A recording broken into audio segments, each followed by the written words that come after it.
1절에서 8절까지의 말씀입니다. 마가복음 16장 1절에서 8절 신약성경입니다. 신약성경 마가복음 16장 1절에서 8절까지의 말씀을 한 절씩 교독하겠습니다. 안식일이 지남에 막달라 마리아와 야고보의 어머니 마리아와 또 살로메가 가서 예수께 바르기 위하여 향품을 사다 두었다가 안식 이후의 첫날 매우 일찍이 해 돋을 때에 그 무덤으로 가며 서로 말하되 누가 우리를 위하여 무덤 문에서 돌을 굴려 주리요 하더니 눈을 들어본즉 벌써 돌이 굴려져 있는데 그 돌이 힘이 크더라. 무덤에 들어가서 흰 옷을 입은 한 청년이 우편에 앉은 것을 보고 놀라매 청년이 이르되 놀라지 마라. 너희가 십자가에 못 박힌 나사렛 예수를 찾는구나. 그가 살아나셨고 여기 계시지 아니하리라. 보라, 그를 두었던 곳이라. 가서 그의 제자들과 베드로에게 이르기를 예수께서 너희보다 먼저 갈릴리로 가시나니 전에 너희에게 말씀하신 대로 너희가 거기서 배우리라 하라 하는지라. 여자들이 몹시 놀라 떨며 나와 무덤에서 도망가고 무서워하여 아무에게도 아무 말도 말하지 못하더라. 아멘. 여러분, 예수님은 분명 죽으셨습니다. 장사를 지냈습니다. 그리고 사흘이 지났습니다. 무슨 일이 벌어졌을까요? 오늘 본문은 죽으시고 장사 지냈는데 그 무덤이 비었다고 말씀하고 있습니다. 예수님의 무덤이 비었습니다. 이게 무슨 말일까요? 죽으셔서 장사를 지냈는데 사흘이 지났어요. 가보니 무덤은 열려있고 예수님이 온데간데 없이 사라졌다라는, 그의 시신이 없어졌다라는 거죠. 여러분, 이게 무슨 말일까요? 아버지가 어머니가 돌아가셔서 그 무덤에 갔는데, 물론 파헤칠 수는 없겠지만, 아니 아버지 어머니 시신이 사라졌다. 여러분, 이게 말이 되느냐라는 거죠. 오늘 본문에 죽으셨지만 장사를 지냈지만 그의 무덤이 비어 있었다라는 것이죠. 이게 무슨 의미일까? 여러분, 우리가 먼저 생각해 볼 것은 빈 무덤 사건 이전에 예수님의 죽음입니다. 여러분, 예수님의 죽음을 돌아보면 좀 석연치 않은 데가 있어요. 좀 이상해요. 다른 여느 사람의 죽음과 좀 다르다라는 말씀이에요. 여러분, 예수님은 왜 죽으셨을까? 예수님은 왜 죽으셨을까? 왜 죽음을 택하셨을까라는 겁니다. 그럼 예수님은 어디서 죽으셨죠? 예루살렘에서. 이 모든 일이 예루살렘에서 이루어졌어요. 이게 예루살렘은 사지예요. 근데 주님은 그 사지를 향해서 가요. 그 예루살렘을 향해서 가요. 알면서도 예루살렘에 가셨다라는 거죠. 이미 예수님은 지병수배를 당하셨어요. 성경은 이렇게 기록합니다. 누구든지 예수 있는 것을 알거든 신고하여 잡게 하라. 공회가, 대제사장들이 누구든지 예수를 발견한다면, 찾는다면 그 즉시 신고하라는 거예요. 그런 지명수배가 내렸어요. 아시면서도 가는 거예요. 그럼 올라가시면서 주님은 제자들에게 3번에 걸쳐서 예루살렘에서 당할 일을 말씀하십니다. 고난을 당하고 이방인의 손에 넘겨지고 죽음을 당하고. 제자들이 뭐라 합니까? 아, 무슨 말씀이십니까? 안 됩니다. 못 갑니다. 만류했어요. 가면 안 된다고. 그런데도 주님은 예루살렘에 가셨다라는 거죠. 여러분, 보통은 이쯤 되면 어때요? 그러면 우리 사회를 좀 경악하게 했던 일들이 있었죠. 뭐 이은혜, 부부가, 부부인지 모르겠습니다만 남편을 교사 혐의를 받고 도망 다녔잖아요. 보통 잡힐 걸 생각하면, 죽을 걸 생각하면, 그것이 위험하다 생각하면 어때요? 사람은 피하게 되어 있거든요. 도망을 가거나, 그렇죠? 아니면 훗날을 기약하는 거죠. 사람들이 나를 지금 죽이려고 해요. 나를 죽이려고 작당을 하고 있는 거죠. 지금 음모를 꾸며서 계획을 세우고 있어요. 예수님은 다 알고 계신다라는 거예요. 그러면 도망을 가야 되잖아요. 그러면 피해야 되잖아요. 다른 날 훗날을 기약을 해야 되잖아요. 그럼에도 불구하고 주님은 예루살렘에 올라가셨다라는 거예요.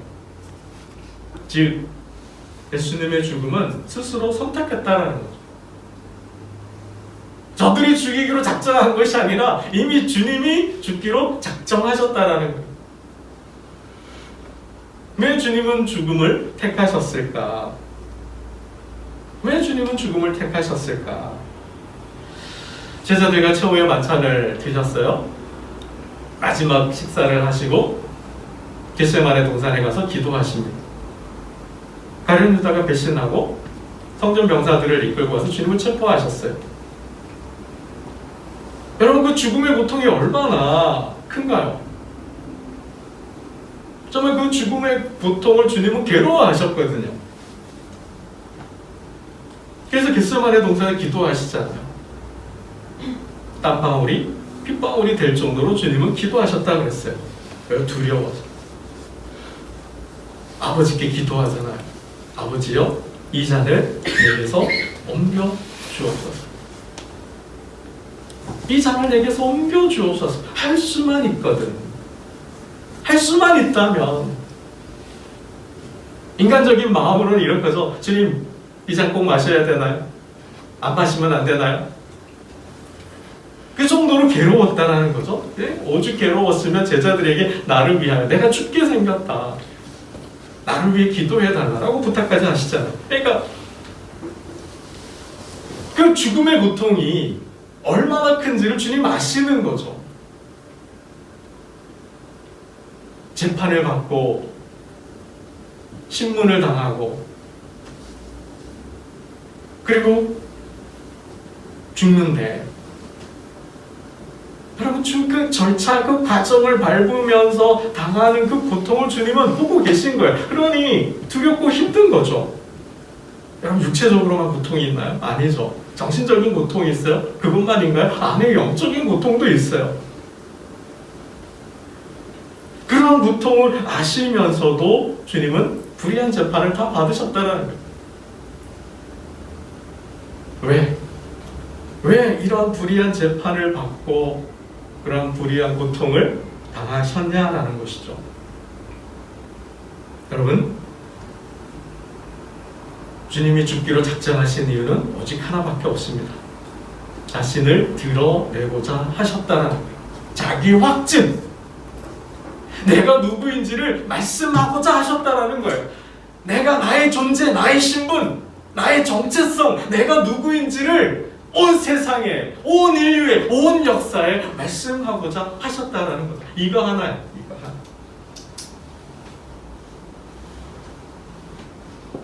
여러분, 재판받을 때 예수님을 죽음으로 몰아간 한 장면, 한 컷이 있어요. 공회가, 대제사장이 예수를 죽이려고 합니다. 많은 사람들을 증인으로 내세웠어요. 신통치 않았어요. 탐탁치 않았어요. 어떤 두 사람들이 옵니다. 이 사람이 이렇게 말했다라는 거예요. 하나님의 성전을 헐라, 내가 사흘 만에 다시 짓겠다. 이 증언을 듣고 대제사장이 묻습니다. 내가 하나님의 아들 그리스도냐? 내가 정말 그리스도냐? 너는 도대체 누구냐? 넌 도대체 누구이기에 이 성전을 허물라 하느냐? 그리고 사흘 만에 짓는다 하느냐? 넌 도대체 누구이기에 그런 말을 하느냐라는 거죠. 아니, 그 전에 주님은 뭐예요? 이미 예루살렘 성전에서 소동을 한번 일으켰잖아요.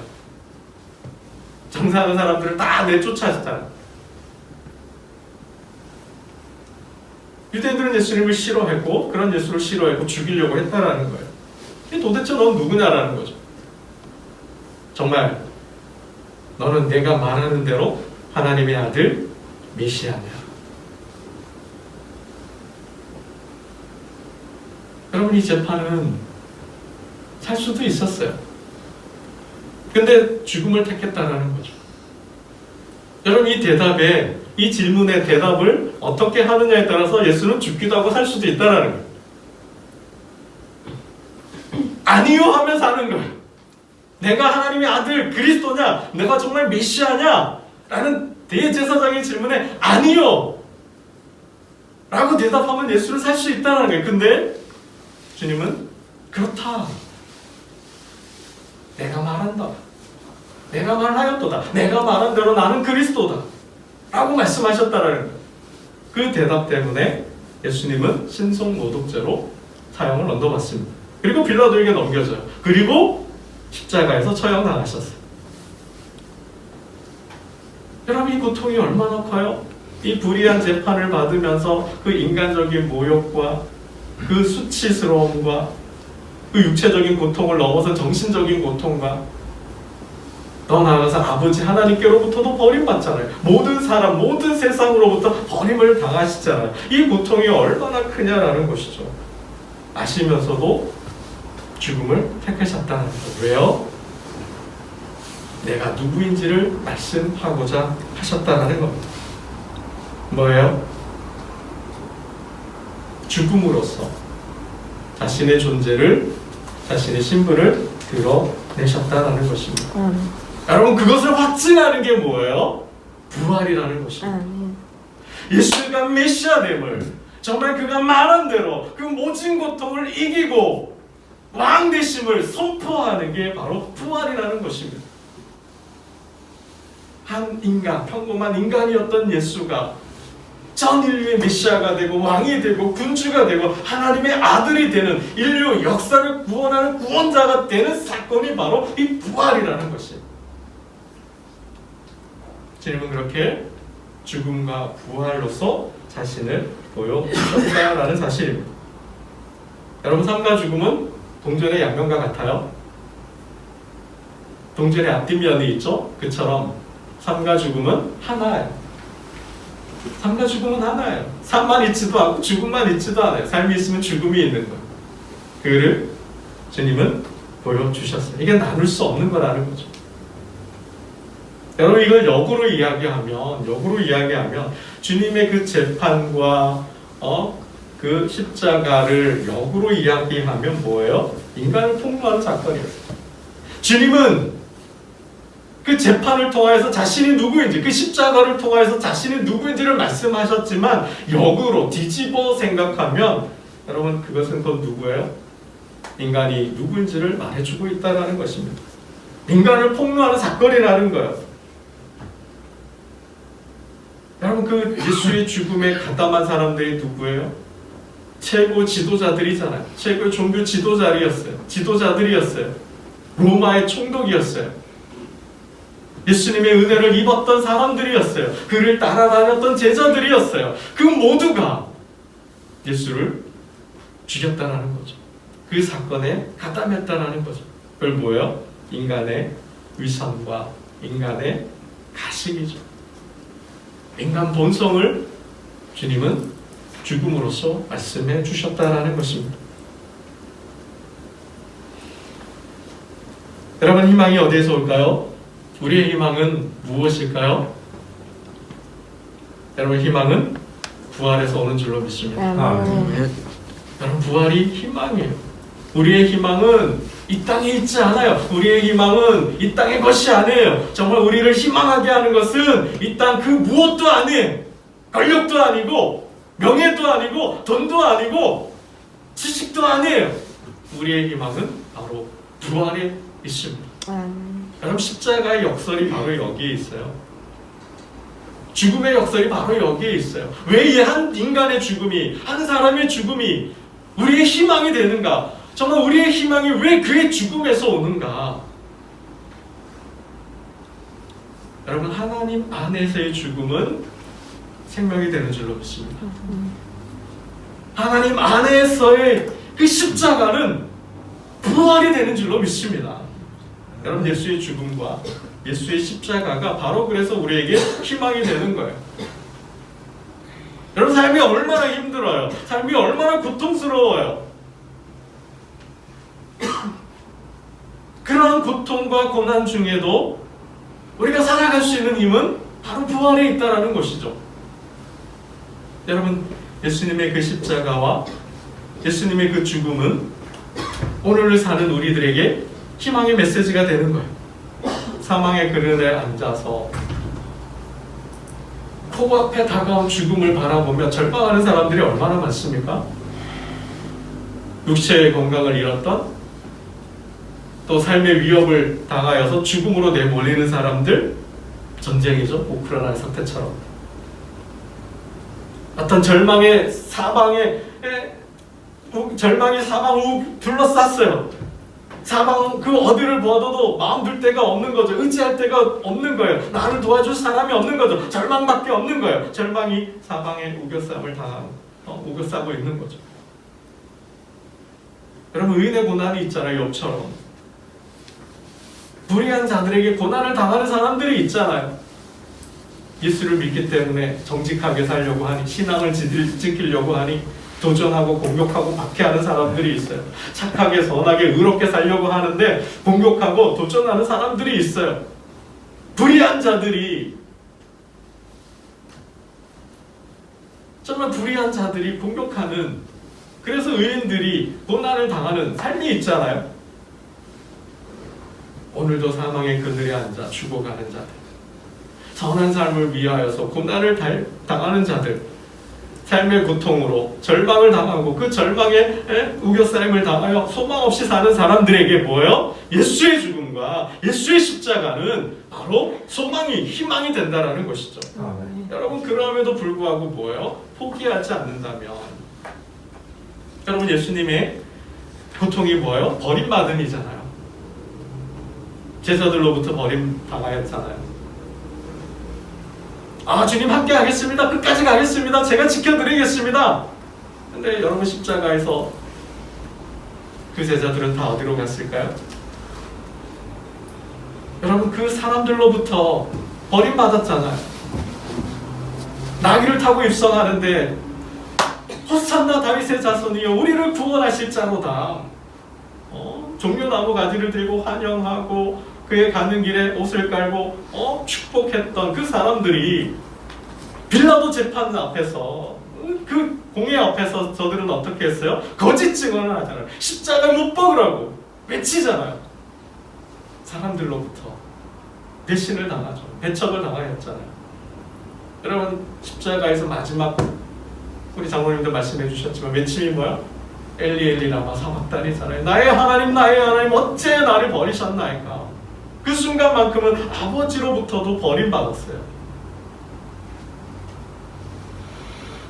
여러분, 그러함에도 불구하고 주님은 뭐예요? 내 영혼을 아버지께 부탁하나이다. 하나님이여, 아버지여, 내 영혼을 의탁하나이다. 그러함에도 불구하고 하나님에 대한 믿음을 포기하지 않았다. 여러분, 우리의 삶이 아무리 고통스러워도, 우리의 삶이 아무리 절망스러워도, 우리의 삶이 아무리 괴로워도 주님처럼 하나님에 대한 믿음을 포기하지 않는다면 하나님 안에서 십자가는 생명이 된다. 그 절망은 소망이 되는 것입니다. 그 고통과 그 괴로움은 기쁨이 되는 거예요. 하나님 안에서. 여러분, 그래서 하나님 안에서 십자가는 부활이요, 십자가는 생명이 되는 사건입니다. 여러분, 삶이 고통스럽습니다. 주님의 삶은 괴로웠어요. 주님의 삶은 고통스러웠어요. 그러나 주님은 믿음을 포기하지 않았습니다.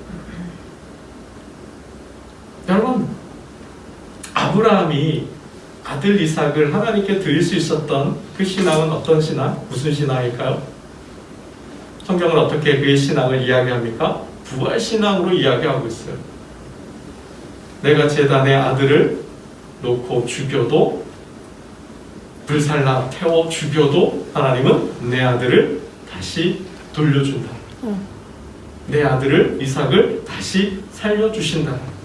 그 믿음으로 드렸다라는 거예요. 여러분, 만일 주님께서 그 부활에 대한 소망이 없었다면 자신을 감히 가감하게 드릴 수 있었을까요? 십자가에 자신을 가감히 던질 수 있었을까요? 그 고통을.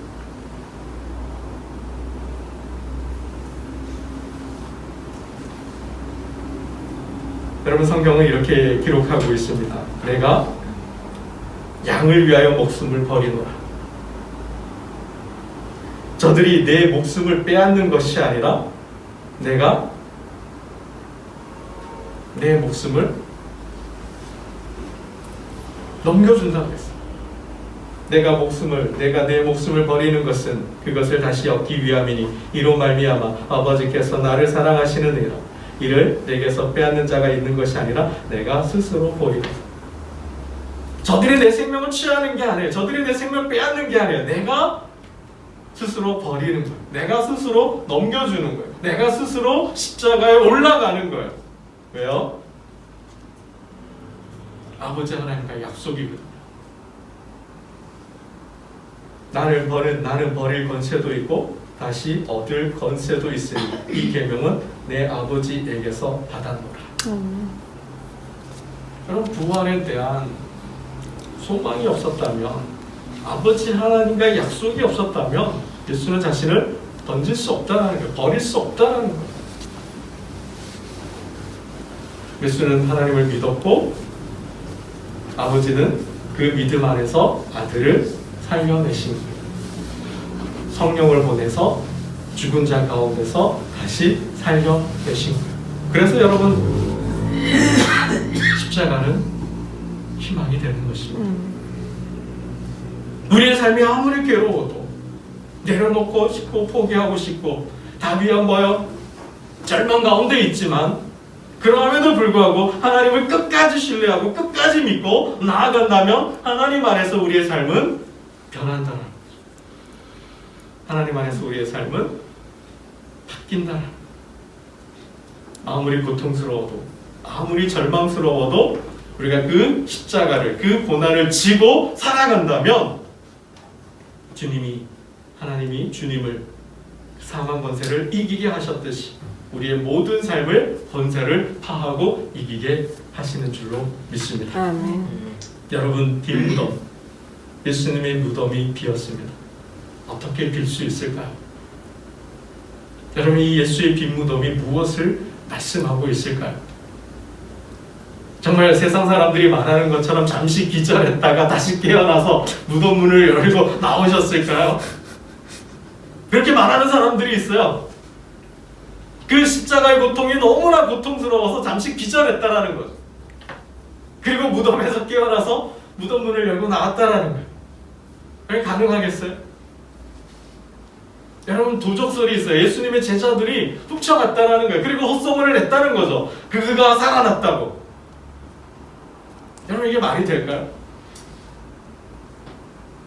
세상에 그 거짓을 위하여 자신의 목숨을 던질 사람들이 어디에 있겠습니까? 살아나지도 않았는데 살아났다라는 그 하나 때문에, 그 일념, 그 신념 때문에 자신의 목숨을 던져요? 그 고난을 받아요? 여러분 세상에 이런 사람은 없는 거죠. 거짓을 위하여 자신의 목숨을 던지는 사람은 세상에 없다라는 거예요.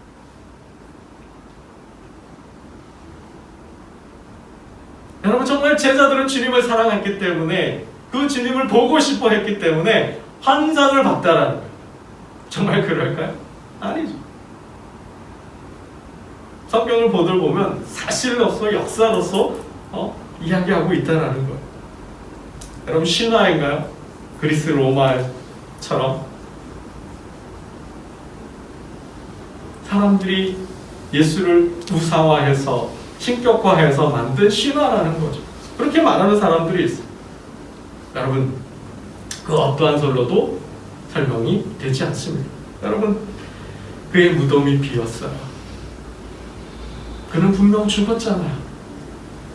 그의 십자가 집행을 집행했던 십자가 처형을 집행했던 로마의 백부장이 인정했잖아요. 6월절이 다가오기에 안식일을 준비해야 하기 때문에 그의 시선을 치워달라고 사람들이 말하였을 때 한 병사가 그의 옆구리에 창을 찔렀잖아요. 그리고 빌라도가 그의 죽음을 확인하고 아리마대 요셉이 주님의 시신을 거두어서 자신의 무덤에 장례를 치렀잖아요. 니고데모와 함께. 그리고 그의 무덤을 경비병들이 지키고 있었다는 사실입니다. 여러분, 예수님은 오전 한 밤이 새도록 재판을 받았어요. 한숨도 못 잤어요. 그리고 채찍질을 당하고 고통을 당하고 그 무거운 십자가를 지고 골고다를 오르셨어요. 그리고 손과 발에 못이 박혔어요. 어떻게 움직일 수 있겠어요? 그리고 오전 9시에 달리셔서 무려 6시간 동안 십자가에 달려 계셨어요. 그리고 돌아가신 거예요.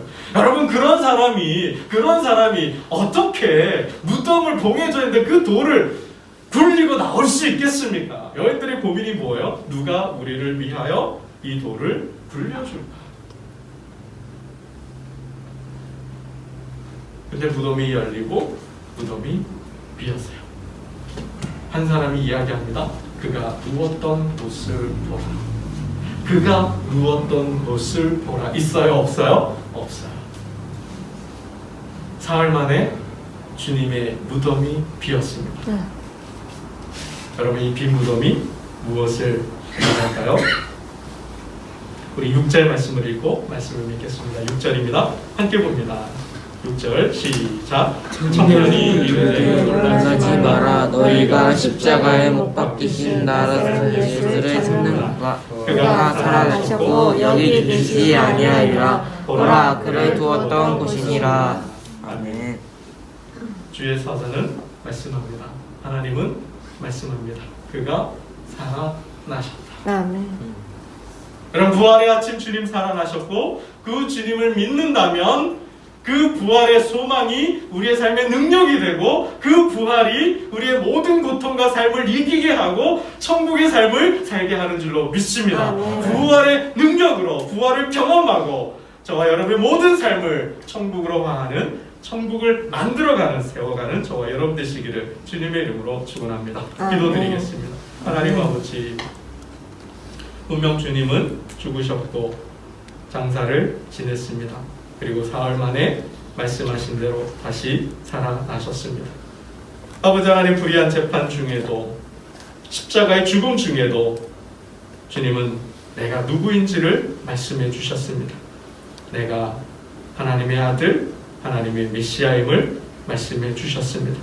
아버지 하나님, 부활로 증거하셨습니다. 죽은 자 가운데서 다시 살아남으로 말씀해 주셨습니다. 이 믿음을 가지고 마음에 새기고 부활의 소망을 두고 부활의 능력으로 사는 하나님의 백성들이 되게 하여 주옵소서.